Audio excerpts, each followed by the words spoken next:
Everyone, कि सब I hope कि सब खैरियत से होंगे। आज हमारी वीडियो है BA पार्ट 1 पॉलिटिकल साइंस के guest paper and paper pattern के अकॉर्डिंग। तो चलिए आपको सबसे पहले बता दूं कि पेपर पैटर्न किस तरह से आता है, क्योंकि कोई भी सब्जेक्ट हो आपको उसकी तैयारी करने से पहले आपको ये पता होना चाहिए कि जो भी आप सब्जेक्ट की प्रिपरेशन कर रहे हैं उसका पेपर पैटर्न किस तरीके से आता है।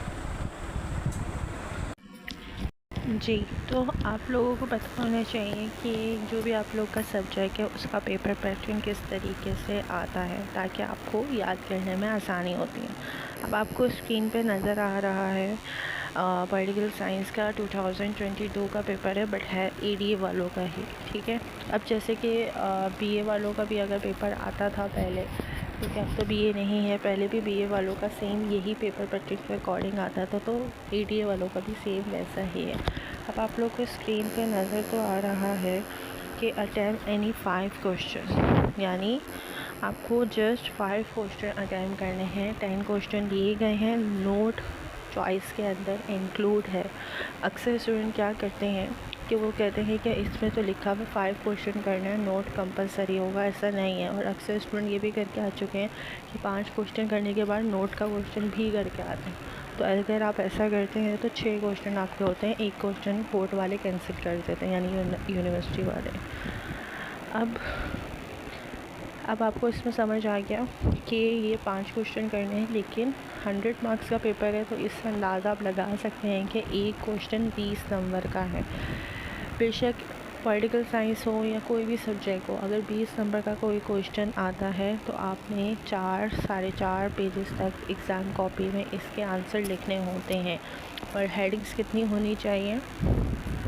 हेडिंग्स होनी चाहिए 10 या 12। ठीक है, बट कुछ टॉपिक ऐसे होते हैं जिनकी हेडिंग्स कम होती हैं लेकिन एक्सप्लेनेशन ज़्यादा होती हैं। तो जो 4-4.5 पेजेस आपको एग्ज़ाम कॉपी के करने होते हैं, उसके अकॉर्डिंग एक्सप्लेनेशन आपकी पूरी हो जाती है। बेशक आपकी हेडिंग 6 हो 7 हो, लेकिन एक्सप्लेनेशन इतनी होती है कि वो 4-4.5 तक चला जाता है। तो इतना मसला नहीं है, ज़्यादातर टॉपिक हेडिंग्स वाइज ही हैं, और कुछ टॉपिक ऐसे हैं जिसमें हेडिंग्स कम है, तो इतना ज़्यादा इशू नहीं है। बट ये है कि हेडिंग्स के ही मार्क्स मिलते हैं, लेकिन अगर कुछ टॉपिक में हेडिंग्स कम है तो मसला नहीं है। ठीक है, अब जैसे यहाँ पे नोट दिया गया है, यानी नोट आपको 2 करने हैं, तो 10-10 नंबर का एक नोट है। ठीक है, अब 10 नंबर के हिसाब से आपको 2 या 2.5 पेजेस तक इसका आंसर लिखना होगा। ठीक है, 2 या 2.5 पेजेस तक आपको इसका आंसर लिखना है। हेडिंग्स आपकी कितनी होनी चाहिए? 5-6 बस। ठीक, तो ये था हमारा क्या इस पेपर के अकॉर्डिंग। अगर आप देखें तो हर क्वेश्चन में कोई ना कोई 2 टॉपिक हैं, कभी कहीं 3 टॉपिक हैं, कभी 4 टॉपिक। ठीक है, अब आप लोग यूनिवर्सिटी लेवल में हैं तो 10-10 टॉपिक, खाली 10 टॉपिक आपको तो नहीं दे दिए जाएंगे कि पेपर में वो ही आ जाए। आप लोगों ने देखा होगा कि 2 शॉर्ट गेस्ट पेपर्स होते हैं, उनमें से कितना गेस्ट पेपर लग रहा है, कितना नहीं लग रहा है, ये आप लोगों को खुद उससे अंदाज़ा हो जाता है। तो यहाँ पे देखिए कि फ़र्स्ट क्वेश्चन में जैसे इल्म सियासत की तारीफ़। अब इल्म सियासत कहते हैं कि मिस हमारे तो इल्म सियासत कोई है ही नहीं, तो इल्म सियासत नहीं है, सिंपल सियासियात की तारीफ़ लिखनी है इसमें। ठीक है, और इन सियासत की जो तारीफ़ हैं वो जो एक्सपर्ट होते हैं, पॉलिटिकल साइंस के एक्सपर्ट, उनकी लिखनी है आपने।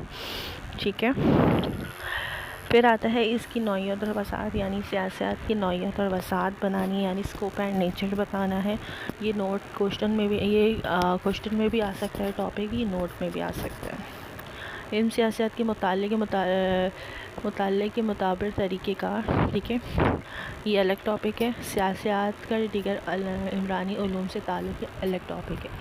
दीगर इमरानी उलूम से ताल्लुक़ से मुराद सियासत का इमरानियात से क्या ताल्लुक़ है, तारीख़ से क्या ताल्लुक़ है, यानी हिस्ट्री से क्या ताल्लुक़ है, इकनॉमिक्स से क्या ताल्लुक़ है, यानी माशियात से क्या ताल्लुक़ है, वो बताना है। ये हर सब्जेक्ट में आता है।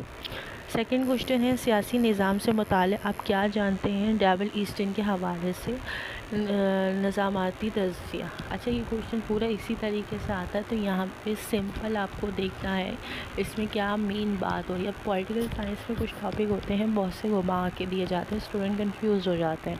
तो मेन क्या आपको देखना होता है कि मेन टॉपिक देखना होता है कि इसमें मेन टॉपिक क्या चल रहा है। जैसे इसमें बात हो रही है डबल ईस्टर्न की, ठीक है, तो आपने डबल ईस्टर्न के बारे में ही लिखना है और आपकी बुक में ऑलरेडी लिखा हुआ है, उसी में सारा ये सब कुछ इंक्लूड हो जाता है। अब इसमें थर्ड क्वेश्चन है अफलातून की रियासत के अखलाकी तसव्वुर का जायज़ा लें। जदीद रियासत में इस तसव्वुर का नफाज किस हद तक मुमकिन है। अच्छा, ये पूरा टॉपिक अफलातून के अंदर ही आएगा। अफलातून यानी प्लाटो का जो टॉपिक है वो पूरा आपको ईज़िली मिल जाएगा, ठीक है, कोई अलग से नहीं है। अफलातून का प्रॉपर एक टॉपिक है बुक के अंदर, वो आपको पूरा करना है। थोड़ा सा बड़ा है बट आपको शॉर्ट करके आपको करना है। हेडिंग सारी इंक्लूड करनी है बट एक्सप्लेनेशन को शॉर्ट करना है।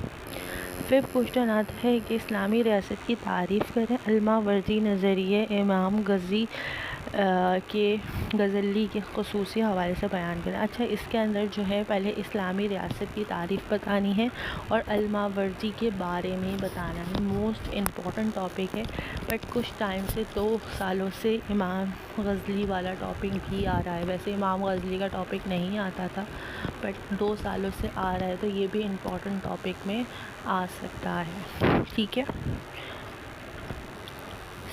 लेकिन सबसे ज़्यादा ना आप लोग अल-मावर्दी कीजिएगा बट इमाम गज़ली भी पढ़ लीजिएगा कि बाई चांस अगर आता है तो आप लिख सकें।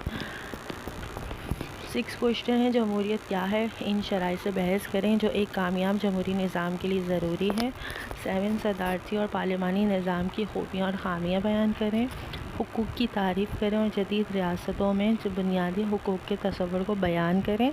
9 है वफ़ाक़ी तर्ज़ हुकूमत में अदलिया को एक अहम मकाम हासिल है, बहस कीजिए। 10 है जॉन ऑस्टिन के हवाले से इक़्तिदार आला की वज़ाहत। नीस मगरबी और इस्लामी तसव्वुर इक़्तिदार के दरमियान फ़र्क। अच्छा, ये जो जॉन ऑस्टिन के बारे में पहले आप लोगों ने इक़्तिदार आला की वज़ाहत करनी है। जॉन ऑस्टिन का टॉपिक है एक, तो आपने उसमें शॉर्ट सा उनके बारे में थोड़ा सा बताना है।